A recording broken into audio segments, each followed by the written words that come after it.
Convido a congregação que abram suas Bíblias, Josué capítulo 7, vamos ler do versículo 1 até o versículo 14. Então vamos fazer a leitura, irmãos. Prevaricaram os filhos de Israel nas coisas condenadas, porque Acã, filho de Carmi, filho de Zibidi, filho de Zera, da tribo de Judá, tomou das coisas condenadas. A ira do Senhor se acendeu contra os filhos de Israel.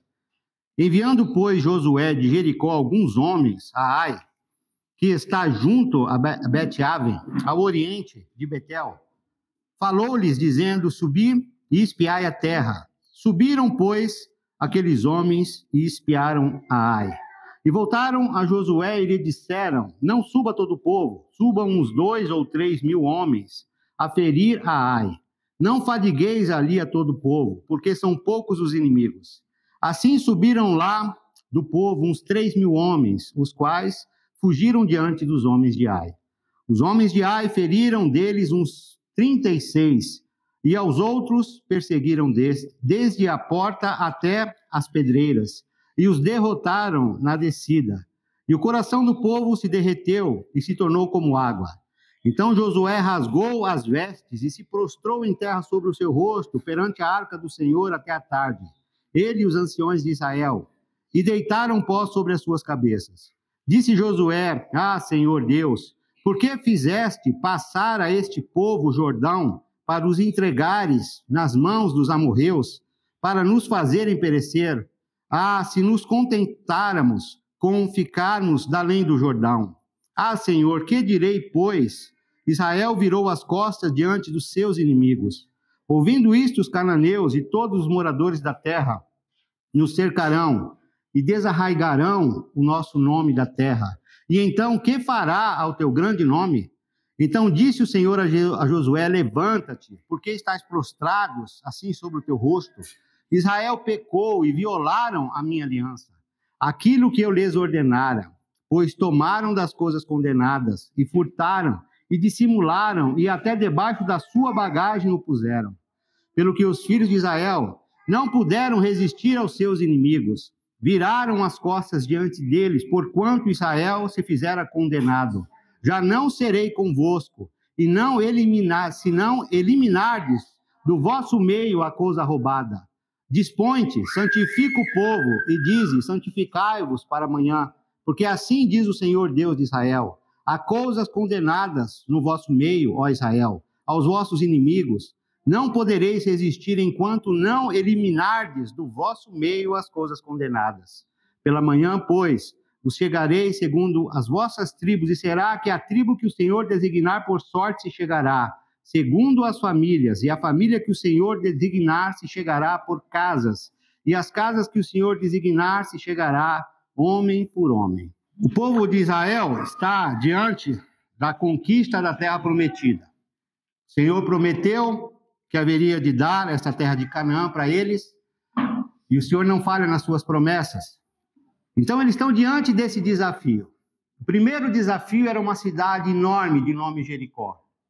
Muralhas enormes, largas, um povo organizado, com o seu rei, com os seus líderes, mas não teve nenhum problema eles conquistarem essa cidade.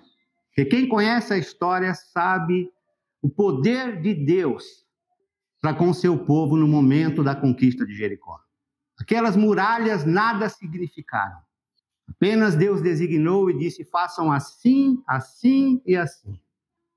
Ao fazerem, vocês vão ver as muralhas, que representava e significava a proteção do povo. A proteção do povo de Jericó vai cair por terra.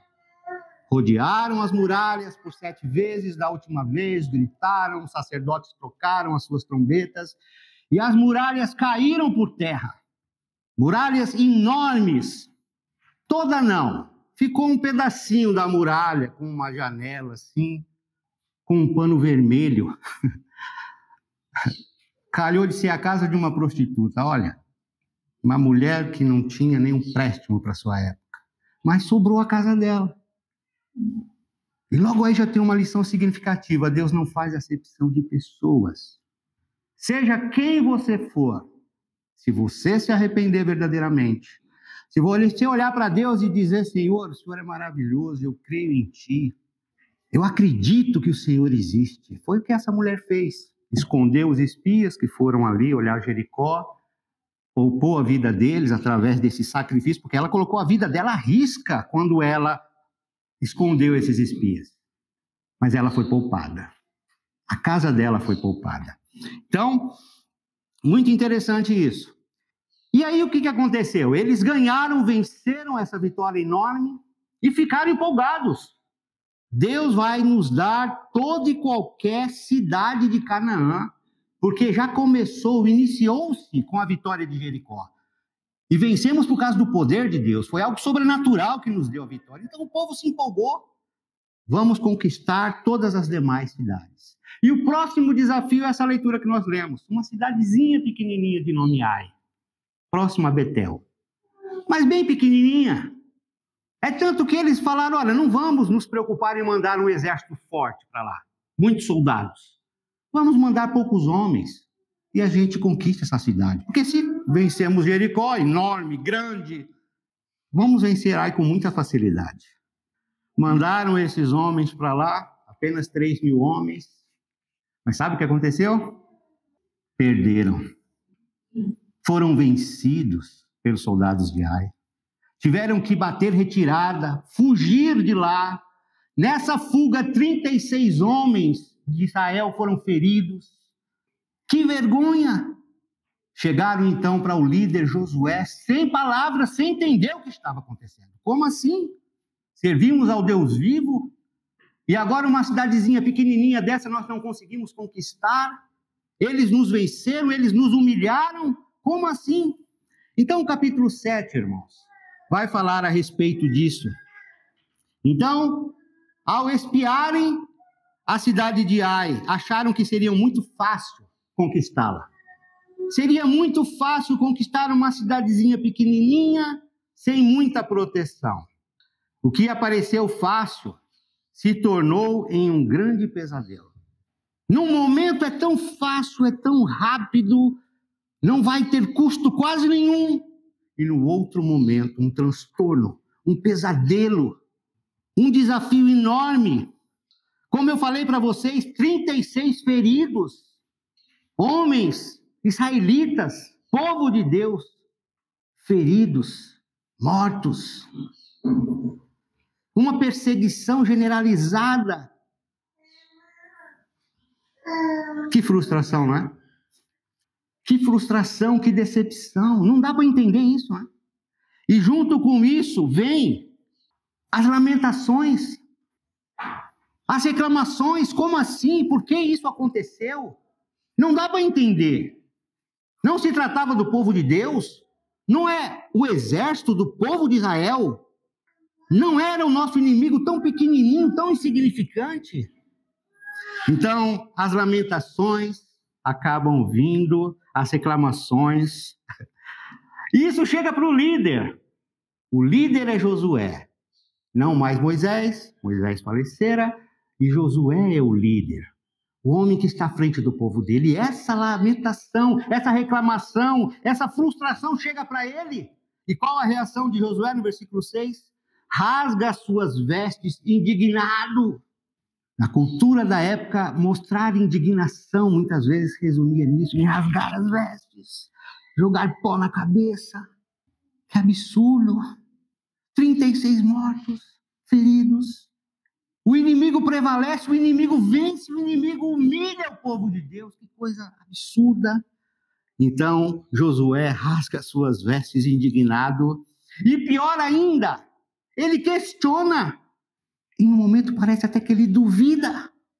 Isso é o que dói mais. Questionar Deus. Duvidar do poder dele, da excelência dele, do amor dele, da capacidade dele. Isso se resume nas coisas piores que pode acontecer. E nesse episódio a gente vê acontecendo. E principalmente por meio do líder, do homem que exercia maior influência no povo. Doído, não é? Muito doído isso. Sabe o que Josué fala para Deus? No momento do seu questionamento ali, Por que fizeste passar esse povo? Por que o Senhor permitiu que nós atravessássemos o Jordão e agora começássemos a entrar na terra prometida, conquistando Jericó, e agora, infelizmente, acontece isso? Por que o Senhor permitiu que nós passássemos até a terra de Canaã? Por que o Senhor permitiu isso? Nós nos contentaríamos se ficarmos além do Jordão? Por que o Senhor não permitiu que nós ficássemos lá antes de atravessarmos a fronteira? Por que o Senhor não permitiu? Agora, o detalhe, quando Josué fala isso, irmãos, é que é doído. Porque grande parte do território, antes da travessia, se constituía em deserto. Para ele falar, por que o Senhor não permitiu que nós ficássemos lá antes da fronteira, antes de atravessarmos o Jordão? Ele está dizendo, em outras palavras, por que o Senhor não permitiu que nós ficássemos no deserto? Agora, o que representa o deserto? Qual o significado do deserto no contexto bíblico? Lugar de aflição, lugar de escassez, lugar de dificuldades extremas, lugar onde as pessoas são oprimidas. Então, veja bem o que o desespero faz, o que a frustração faz, o que quando lamentação após lamentação, reclamação após reclamação faz. Pessoas podem questionar, pessoas podem se lamentar, e muitas vezes até o extremo. E Josué, representando aqui o povo de Deus, o líder do povo de Deus, está tendo essa fraqueza, essa limitação no seu coração, na sua mente. Por quê, Senhor? Por que não permitiu que nós ficássemos além do Jordão, além do Jordão? Mas lá era deserto, Josué. E Deus não quer ver o seu povo no deserto. Talvez hora ou outra, né? Um pouquinho, até para dar uma chacoalhada, né? De vez em quando Deus permite. Mas não é o propósito de Deus. Irmãos, o ponto aqui, principalmente a partir do versículo 10, quando Deus vai falar agora. O homem falando, por mais capaz que fosse Josué, a gente vê frustração, lamentação, limitação. Agora, quando Deus fala, é uma coisa impressionante.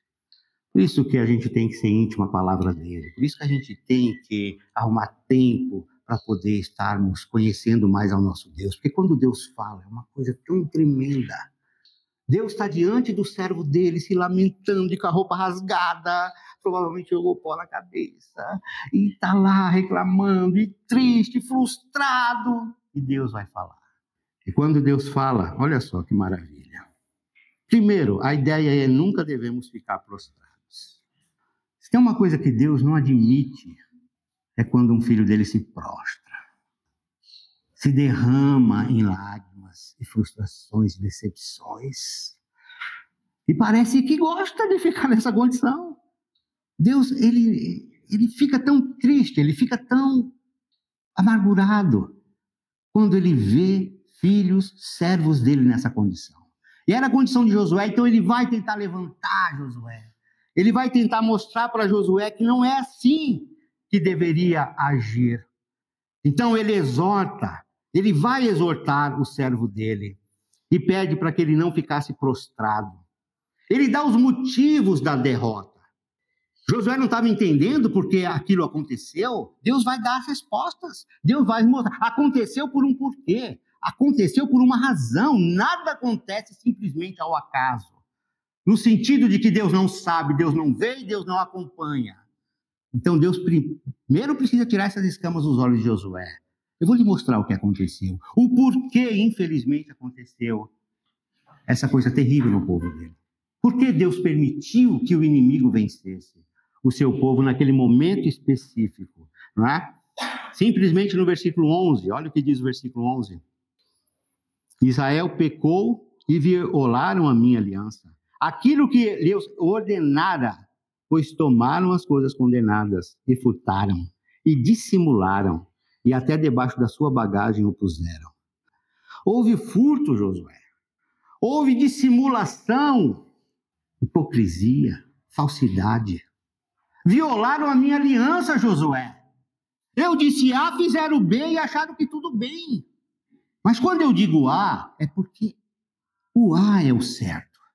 O A é o que deve ser feito, sempre. Deus não pede algo que é impossível eu e você realizarmos. aplicarmos em nossas vidas. Ele nunca pede o impossível. Ele fez uma aliança com o povo dele. Ele pediu que, ao adentrar em Jericó, não pegassem nada, nada, absolutamente nada. Tudo que representava daquele povo era condenado. Porque era um povo totalmente idólatra. Era um povo totalmente sem objetivo espiritual para com Deus verdadeiro. Era um povo que abominava as coisas de Deus e praticavam coisas terríveis na sua religiosidade. Então Deus decretou: não peguem nada, não toquem em nada das coisas desse povo. Eu abomino tanto o que esse povo faz em termos de religião, que tudo que eles possuem, mesmo se tratando de coisas valorosas, não representa nada para mim. Então eu não quero que vocês se contaminem, não desejem, não cobicem, não peguem nada do que esse povo tem como valor e como preciosidade. Deus explicou para Josué o que aconteceu. Porque Deus sempre explica. Deus sempre vai orientar e deixar o servo dele, a serva dele, a par do que está acontecendo. Essa é a verdade. As consequências, irmãos, disso, não puderam resistir ao inimigo. Tiveram simplesmente só que ter costas viradas para eles. Poderiam ter resistido o inimigo, poderiam ter vencido, mas simplesmente viraram as costas e tiveram que fugir amedrontados, fugir com medo de serem mortos pelo inimigo. Foi apenas isso que restou. Deus não seria com eles se não eliminassem o mal diante deles. E deixa bem claro, para mim continuar com vocês, Josué, para mim continuar fazendo com que vocês vençam igualmente o que aconteceu com Jericó. Vocês precisam eliminar o mal diante de vocês. O que eu falar tem que ser visto como algo extremamente certo e verdadeiro. E eu preciso me esforçar o máximo para aplicar isso. Só que teve um certo israelita que, quando adentrou em Jericó depois das muralhas derrubadas, entrou em um determinado lugar, ou uma casa, ou não sei exatamente qual foi o lugar, e lá ele viu uma capa babilônica. Que tecido de primeira! Que capa caríssima, valiosa! Revirou mais um pouco e daqui a pouco, prata. Revirou mais um pouco, ouro. Não dá para resistir, né? É muito difícil resistir. Tá? Parece que é o mal de todos os séculos, né? Não teve um século que não teve esse mal em si, infelizmente atrapalhando a vida espiritual dos grandes servos de Deus. A cobiça por coisas valorosas, coisas caras, coisas de valor e de importância é um dos grandes obstáculos na fé e na vida cristã. Eu diria que muitos dos desvios e esfriamentos na fé e até abandono da fé cristã, se você cutucar ali, se você revirar ali, você vai perceber que tem um percentual significativo de cobiça. As capas babilônicas ainda faz diferença na mente e no coração de muita gente. Ouro, prata, era com que eles confeccionavam as moedas, os dinheiros, que era de valor. Obtendo aquilo, você poderia comprar muito do que você desejava e queria. Deus está dizendo para Josué: infligiram aquilo que eu determinei. Eu disse para que não pegassem nada, mas pegaram. Furtaram. Esconderam Josué. E dissimularam. Fingiram que não aconteceu nada. Que está tudo lindo, maravilhoso. Fiz a minha parte no meu trato com Deus. Deus determinou, vamos invadir a cidade, vamos destruir a cidade, porque o povo é extremamente rebelde contra Deus. E o Senhor está dizendo, não pegue nada, porque tudo que está ali é condenado. Mas eu vou, pego e tudo bem. Acho que não tem problema. Então, irmãos, a gente está diante aqui de uma lição significativa para as nossas vidas. Essa experiência do que aconteceu, e depois na pregação eu vou estender um pouquinho mais esse ponto, para a gente perceber o quanto é sério, O quanto é importante nós entendermos que quando Deus fala, tem um significado, tem uma razão e tem um porquê. Nós podemos até não entender muito bem a razão no determinado momento que a gente fica sabendo. Mas a gente precisa, mediante fé e confiança em Deus, acreditar que tudo que vem dele, a gente pode confiar 100%. A gente pode estar convicto de que Deus quer o melhor e deseja o melhor para o seu povo. Nós precisamos ter essa confiança, com certeza, com certeza. Então, o Senhor aqui, nessa demonstração para Josué, explica os motivos. Não puderam resistir o inimigo. Simplesmente viraram as costas para o inimigo. E aconteceu porque eles permitiram aquilo que Deus determinou que não era para que eles fizessem, para que eles praticassem. Agora Deus dá uma solução do problema, Ele sempre dá a solução, irmãos. Ele simplesmente quer que as pessoas saibam como reverter o quadro, como mudar essa questão que está, infelizmente, afligindo a vida dos seus servos. Ele fala no versículo 13, vamos ler novamente o versículo 13. Dispõe-te, santifica o povo, e dize, santificai-vos para amanhã, porque assim diz o Senhor Deus de Israel, há coisas condenadas no vosso meio, ó Israel. Aos vossos inimigos não podereis resistir enquanto não eliminardes do vosso meio as coisas condenadas. Santificai-vos, que esse quadro vai ser revertido. Agora nós precisamos entender essa noção de santificação e o motivo da necessidade deles se santificarem. O ponto de santificação na Bíblia tem muito a ver com estar separado daquilo que não é a vontade de Deus, daquilo que não agrada a Deus. Estar separado daquilo que Deus não aceita, não permite. Esse é o motivo principal de santificação, quando a Bíblia declara e fala a respeito disso. Santificar é estar separado daquilo que não agrada e não é a vontade de Deus. Não é uma coisa complicada de entender. Se o mundo vai por uma direção, se as pessoas estão praticando algo no seu bel prazer, da sua forma que acha melhor, da sua forma que acha mais interessante, mais proveitosa, e se nisso está coisas que desagradam a Deus, estar santificado, e aí você vai pegar sentido oposto. Eu vou estar separado dessa visão, eu vou estar separado dessa prática, eu vou estar separado até mesmo das pessoas que acham normal praticar essas coisas. É isso que caracteriza, de fato, a ideia de santificação. Estar santificado é ser ir para o morro para orar, é jejuar não sei quantos dias, é isso, é aquilo.